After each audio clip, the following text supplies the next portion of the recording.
Eve, Eve could have eaten from any of the other trees. Did he know that this was the forbidden fruit that she gave him? Yep.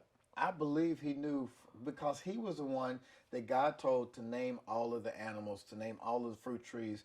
He named what he ate. Okay. Woo! Okay. So you as men, we must take our rightful places in the relationship and name what we're eating, to know what we're eating, to know if it's going to be beneficial or detrimental to your marriage. We got to take those things into account. You cannot. They went under the advice of a third party Mm. who said you're missing out on something when really they had everything they needed. Mm. Everything they needed was right there in the garden.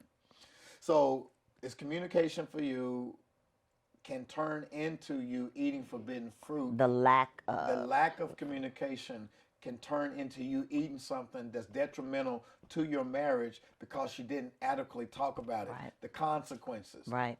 Is this is this of God? Mm-hmm. Is this beneficial for our relationship? So it's adultery for me. And then God says, watch this, do not covet your neighbor's ass or Mm-hmm. your neighbor's spouse. Right.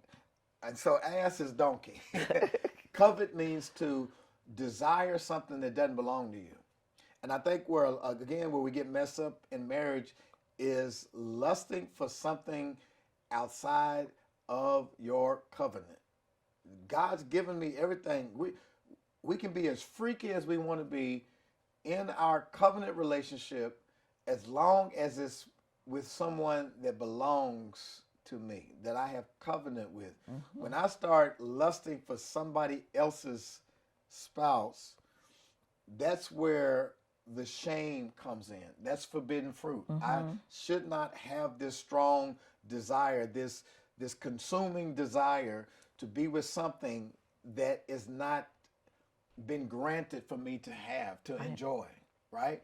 I'm supposed to enjoy, the Bible tells me in Proverbs chapter 5, enjoy your wife's breast. Drink water from your own cistern. Mm-hmm. Listen to me, fellas. You got the good stuff at home, right? You got oh taste and see that your wife is good. Taste her breast. Taste your husband's fruit. In Song of Solomon's chapter 3, it says, I sit under the shade of my lover and I tasted his fruit. You've got your own fruit.